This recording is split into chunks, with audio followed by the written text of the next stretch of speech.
Hello and welcome back to Let's Play Tyranny with me, Bring It On. Let's pursue Barrick's quest at Sentinel Stand Outskirts. The outer wall of Sentinel Stand blocks the inner keep from view. The focus of Kyros' edict, sorcerer storms have twisted these lands beyond recognition. Alright, 3 days and 7 hours. Encounter in the Stone Sea. You make out a few figures on the road well ahead of you. The glint of iron and bronze marks them as well armed and armored. Two feature the broad shoulders of beastmen, haulers, and lead a heavily laden cart.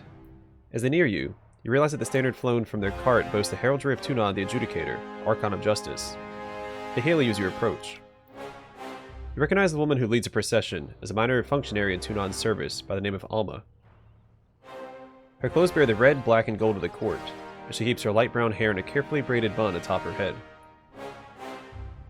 Oh, that's funny because I chose red and black as my banner color in the beginning, so my armor naturally matched the theme of Tunon's court by accident. Now let's speak with him. Faebinder Donald. She greets you with a bow. I travel in the Archon's service. The cart behind me is laden with supplies, all at a reasonable price. Is there anything I can provide you? Let's shop. Alma grins. Of course. Let me show you what I have. She pulls the cover off her cart with a flourish. Zash's Draught.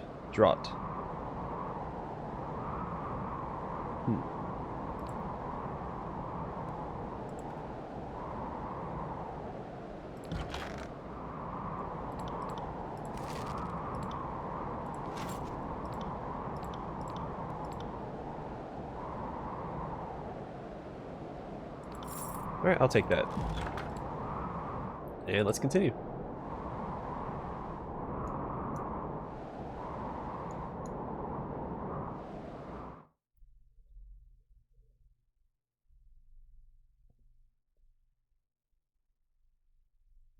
I'm hoping there's some combat here. It's been a little too long. I'm itching for some conflict. Oh. Alright, salutations, Donald. It is difficult to separate fact from superstition when it comes to edicts, as it seems only Kyros knows how it all works. The rest of us are left to live in fear and ponder it all. Kyros edicts are a sort of magic above and beyond even the Archons. I dare say the edicts are stronger than Kyros, as there's no evidence Kyros can willingly stop an edict once set into motion, which is in part why Kyros' edicts seem to have an until or unless clause in their wording. I know the edict, as powerful as it is, requires a human voice to complete the casting. Thus the Overlord has people like you proclaim edicts cast far from the Imperial throne. The magic is Kyros' magic, but the human voice is the final carrier or trigger to complete the magic phenomenon. Here's what's most fascinating, at least as far as you're concerned. There have been dozens of mortal agents who have been made to proclaim edicts. 2/3 of them die within a decade, and many gave reports of lingering mystic scars from the ordeal. There have also been a handful to resolve or break an edict. These until and unless clauses get fulfilled from time to time. We see a similar pattern in history. Those who resolve an edict often live short lives, and many speak of arcane side effects of the shattered edicts. Now here's where you're unique. To the best of my fact-finding, you're the first to proclaim and break the exact same edict. Whatever mystical power is involved in the creation and destruction of such magics, you're the first to stand at the terminus of both. I don't know why that whole thing's highlighting. But now that I know the spires can be awoken, it makes sense that if anything can or would wake them from slumber, a shattered edict seems the likely culprit. Kyros has other edicts in place throughout the tiers. If you truly wish to learn more, perhaps you should take it upon yourself to shatter those edicts. After all, if Kyros did not wish for the edicts to be broken, why include a termination clause? Meothis. I don't know why this is highlighting like that. Solicit her advice. Dear Meothis, I appreciate the information. Thank you for sharing. Knowing what you know of my situation, what would you do? Donald. Alright. Let her read that. Read and respond.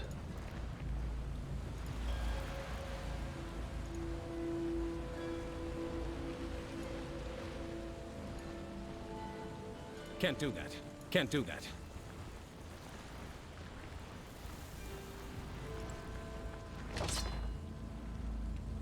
Tier Forged Bronze Spear.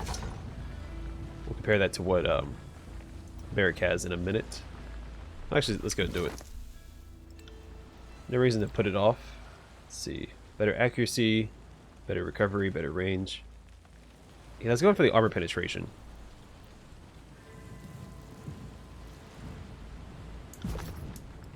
So I think I'll stay there.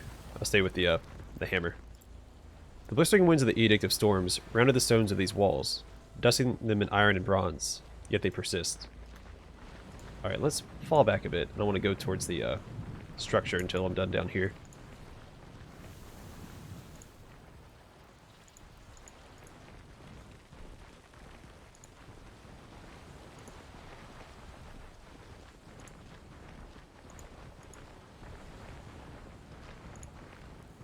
If I had to guess, the structure is where we have to go. Then again, this crater could also be where we have to go. Who knows?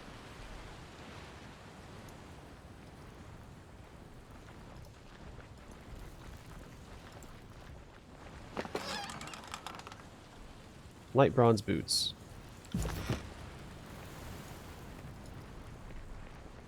Actually, I don't even think I can go into the structure. Alright, let's get back down here then. It's kind of disappointing that we came all this way for such a small, unrewarding area.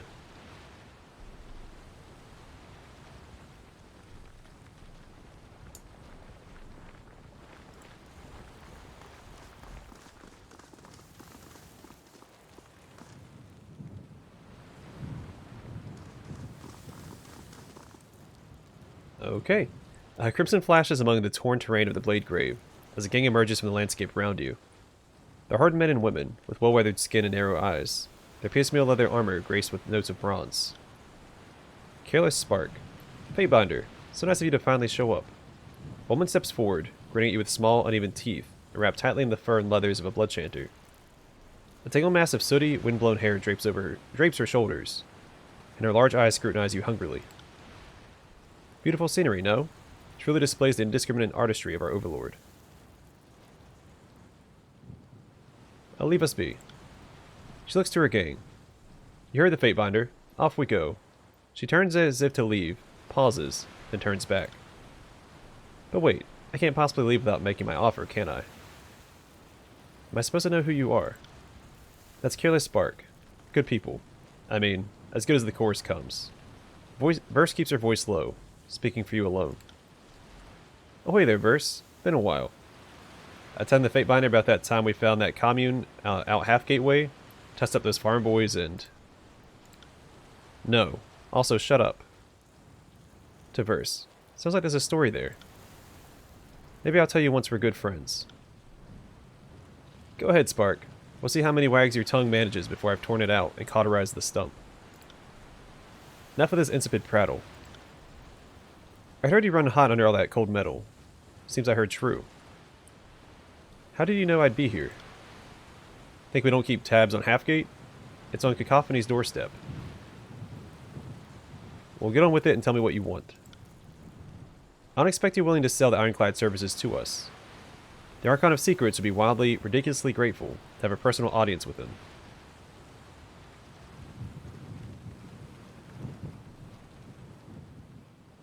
The voice in the rat knows I'm allied with Graven Ash. He sent you on a fool's errand. I suppose it'd be too much to ask that Graven Ash recruits someone with something besides iron between their ears. She nods to the other choirmen. Thought I might come to this in the end. Let's see if you live up to your legend. She sighs and hefts her staff as her gang moves to attack.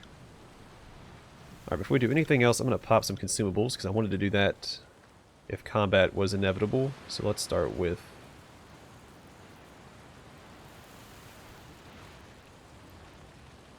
Do I want meat or do I want to take the meat? What do we have here? Vitality and might.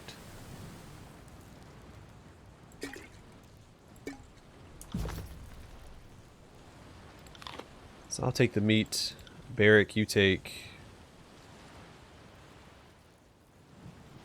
I guess the resolve. And Lantry, fruit, verse, cheese.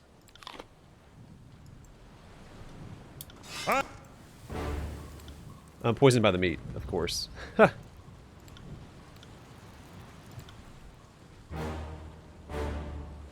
Alright, next up we're going to buff ourselves.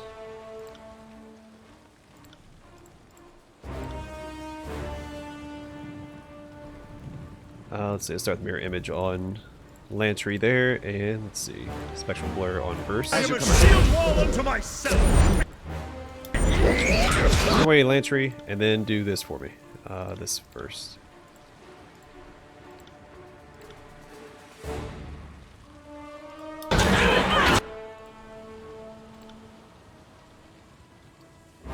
Do arrow storm. I want to do, where's it at? Is it Fury's Rage? Yeah. Fury's Rage next. And I'm actually haste Verse instead. So what else do I got? Let's do Spectral Blur on Lantry just to play it safe. And my main character can do Mirror Image as well after we're done with Verse's buff. Or ability. Alright, hang there, Verse. Not entirely sure who she's attacking, but go after her, I guess. Or him. Then Barrick, you do me a favor and use Striking Iron on this guy? No. This guy. Lantry, what else we got?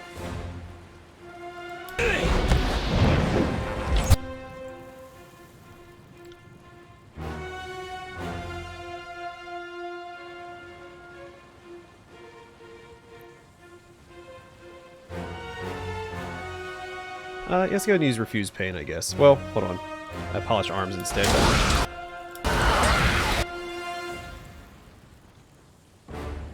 Alright, so far, so good. Go ahead and haste up Verse for me there, Lantry. Oh wait, spellcasting is blocked. That's annoying.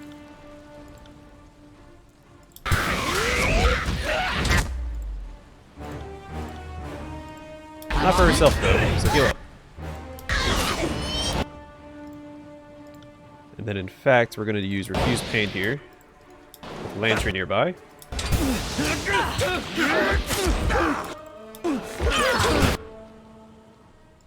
Alright, we're a little rough around the edges, let's see. I'm going to go use Sunder on this guy. Not a very good chance to hit. In fact, let's use Eternal Flame on him as well. And some more buffs out there.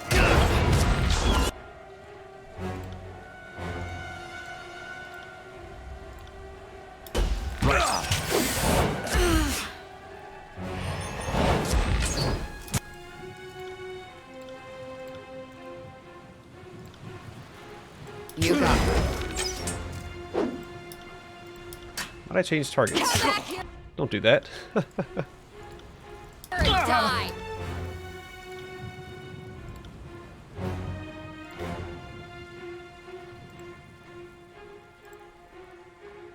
Let's see. Stab him. Do we have taunt back up? We sure do. You got it.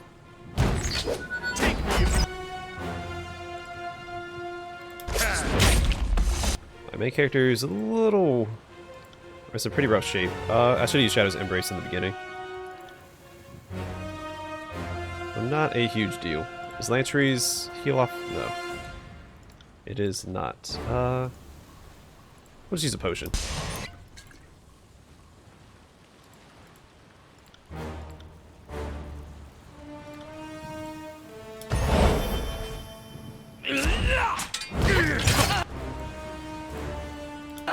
Heal her up as well, then take this guy down. I'll tear. Alright, cool. And let's see. Sunder. Eternal Flame. Barrick. Let's go ahead and use Striking Iron on these guys. Got another buff, Lantry.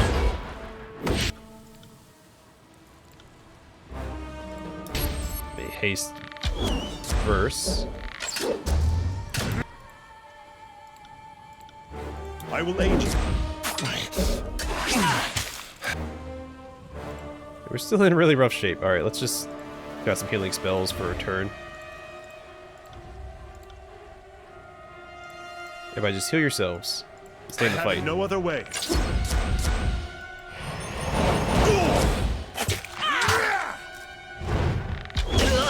Alright, another one down, and...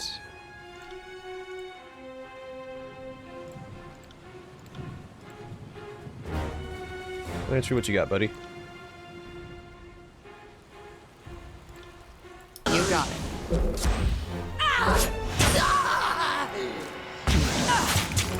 Oh, hand reverse.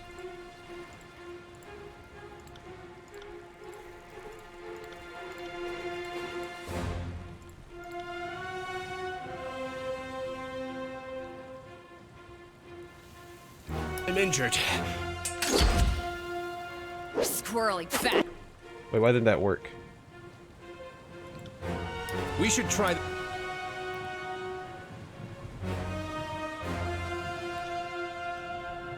Yeah, I don't know why that's not working.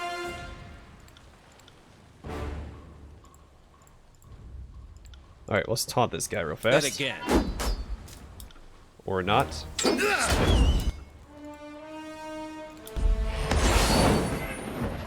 Oh, there we go. It did work. What the heck was that? Okay.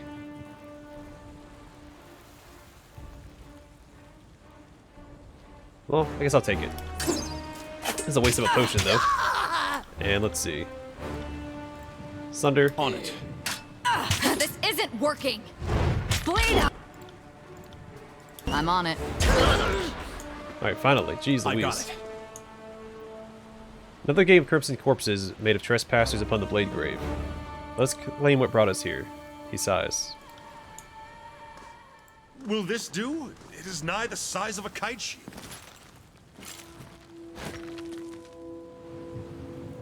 You have your rock. Let us leave this place. Something bothering you, Barrick? I have repeatedly asked you to leave this be, yet you persist. Do you think that you act in my interest? Do you think you know better than I where my interest lies? Barrick, I just want to help. Why are you so resistant to it? There was no ambiguity in the Archon of Justice's ruling.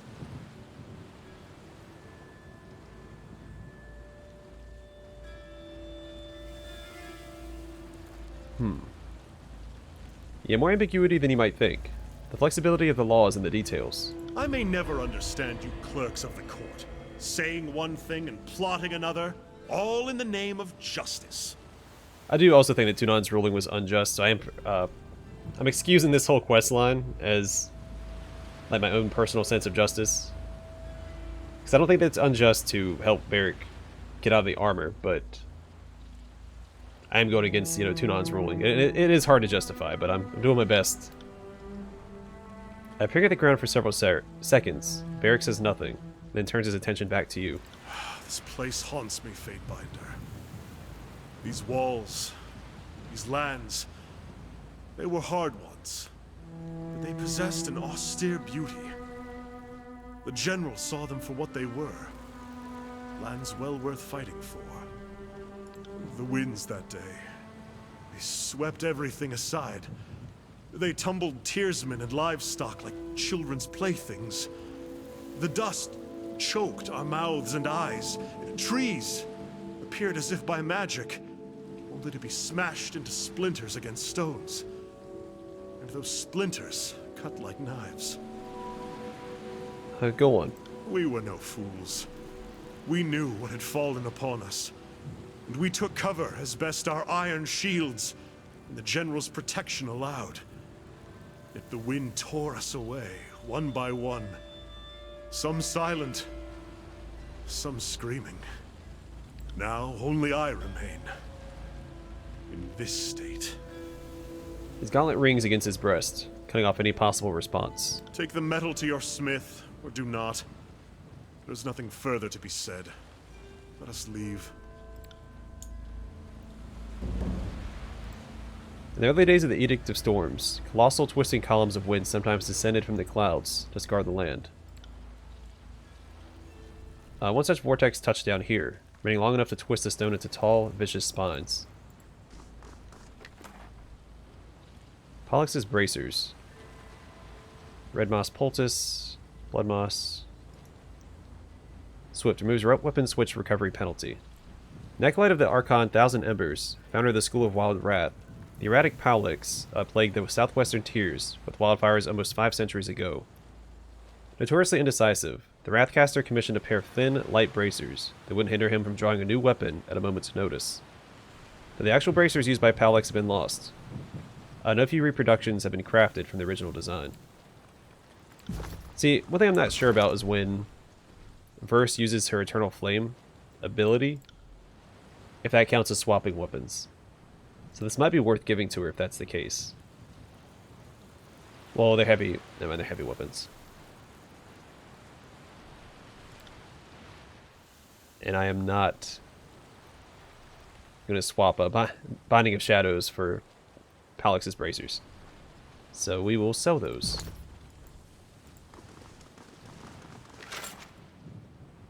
And light leather gauntlets. I don't think those are better than what Verse has. They might be. They are. They are much better than what she has. Oh, because it's a higher tier. It's superior versus fine. So enjoy your upgrade, Verse. One new plus 1% deflection and precision and plus 1.72 unarmed DPS. Right. That she's never going to use. Alright, back to the smith. So we can help Eric out. Even if he doesn't necessarily want it.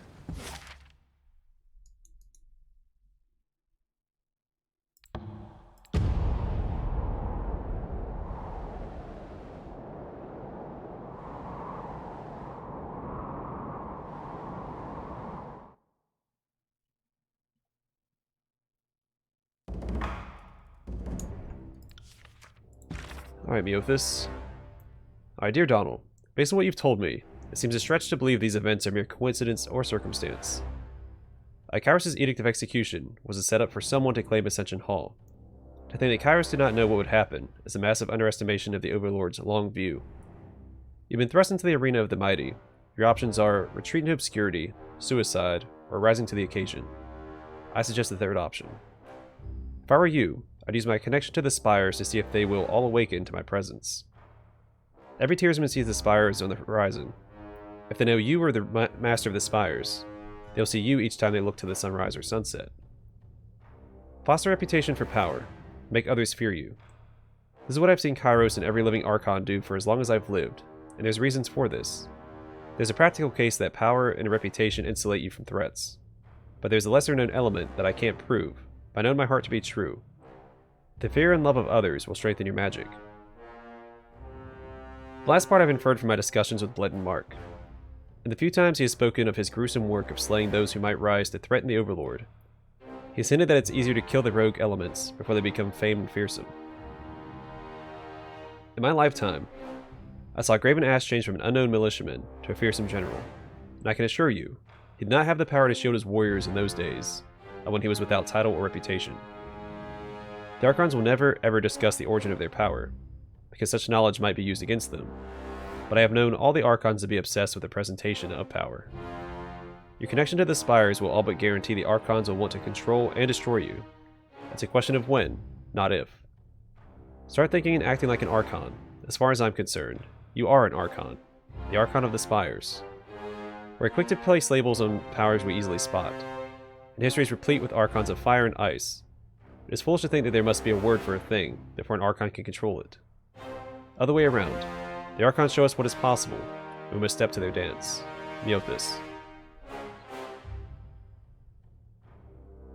Inquire about Bled and Mark's killings. Dear Meothis, your wisdom on the matter is greatly appreciated. You made mention of Bled and Mark and his killings. During my training, Fateminder Callio hinted that much of Bled and Mark's work involves killing off threats before they blossom into genuine problems. So it's curious to hear you second that fact. So, let's say for the sake of argument, I am some Archon. Is it just a matter of time until Bled and Mark is sent to kill me? Should I be making grand displays of loyalty to the court to assuage his suspicions? Donald.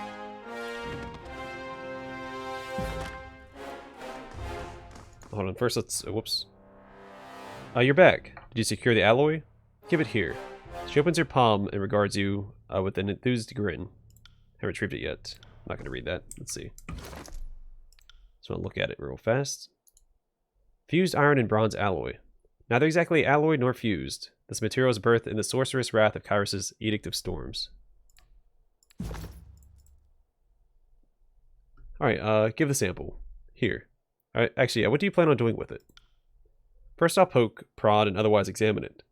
What comes after that depends on what I find after the poking and prodding. Well, here you go. Oh, fantastic. She accepts the alloy and placed it on her anvil. A mumbling, she traces her fingers in the air, forming a series of sigils. With rapt attention, Barrick watches the smith move about the sample, examining it from several angles. He says nothing, though when the faceplate of his helm shifts towards you, there's accusation in his eyes. A few other thoughtful sounds follow as she continues her examination. A revealing cantrip and some aimless grunting. Oh, come on. I could have managed this. This will do. This will most certainly do. She straightens, nodding vigorously. Lysentia brings her hands down together again, in a single sharp clap. It's going to take me a little time to work out the rock's properties, but this is a promising start. I assume that you'll be stabbing it with a hot iron rod as well. Of course not. Don't be ridiculous. Of course not. His armor grinds against itself with a growl. Pull up a stool or crate and make yourselves at home. This shouldn't take too long.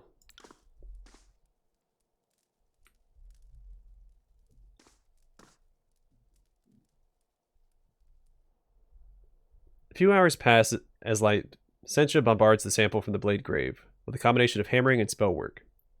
She heats it, submerges it in water, shapes it, breathes it in lightning, and causes it to levitate in the air. Eventually she pauses, studying the metal and tapping her chin. Find anything? I sure as stones say I did. The alloy absorbs and retains mystical energy, specifically in the form of magical effects. She grins. In theory, a weapon crafted of it could retain its enchantment for decades at least, maybe longer.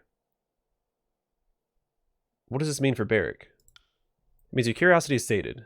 It means we can continue our true mission and forget this heretical quest.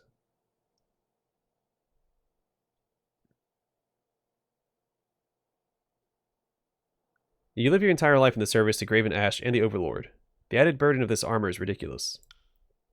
As it should be. I don't suffer this armor because it is just. I suffer it because it is Kyros' will, and I am Kyros' servant, as you have often claimed to be. Unfortunately, separating Barrick from his armor may not be as easy as one imagines. Perhaps I got in him immediately after the edict. As is, Barrick is alloyed with his armor as the iron is with the bronze. She gestures towards the sample. Simply put, Ash's ability to shield his soldiers has spread to the armor, likely due to the edict's power.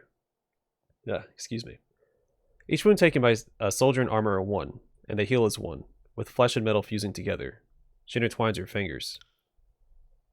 So long as Barrick remains under the Archon of War's power, he remains in the armor. The longer he remains in his armor, the more it will become an intractable part of him.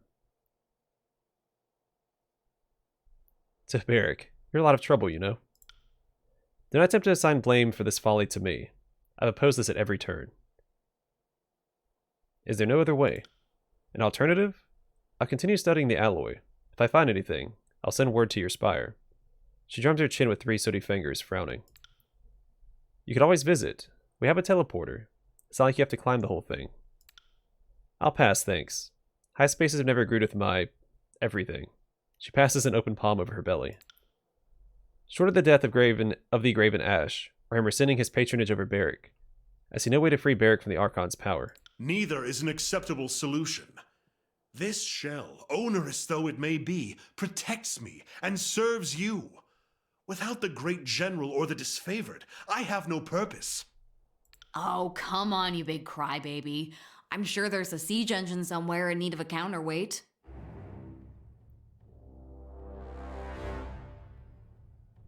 See? You've always got a place with us. How comforting. Well, thank you, Lysentia. Please keep searching for a better way. My pleasure, Fatebinder. If I uncover anything of value, I'll dispatch a bird immediately. I was better off not knowing, Fatebinder. Well, now you know. That the Archon's protection, the very thing to which I owe my life, keeps me imprisoned in this shell. He shakes his head violently, throwing sparks where his helm meets his cuirass. Ignorance of how deeply cursed I am was the only blessing remaining me. I'm sorry, Barrick. I'll keep seeking an alternative way to set you free. I appreciate the sentiment, Fatebinder, but truly, pursuing this further is folly. No choice exists here. This armor remains my cage, as Kyros willed. I can accept that. I hope that you can too. We'll see, man. My Lord Binder, you have something which requires my attention? So I think his wrath and his fear and loyalty are at the same level. But his, whenever I go to talk to him, his loyalty is the introduction I get, not a fearful greeting. That's What can I do for you? The thought The big guy here. Okay, well, let's level up Lantry real fast. Wits, of course. And then here, I might get Wary Gaze.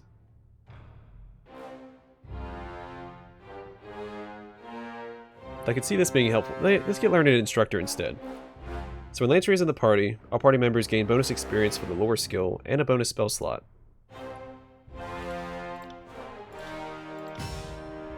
So that means everybody now has access to a new spell slot. I'll take care of that off camera. I'll fill these out I got it. before the next episode. In the meantime, I think off camera I'm gonna go back to the Spire and sell some stuff that I've picked up. And then in the next one we'll go to, what's it called? Iron Hearth. Make sure there's no other side stuff hiding in the corners of the map. Alright, I don't see anything. So yeah, that's the plan for next time. Thanks for watching. Hope to see you guys in the next episode.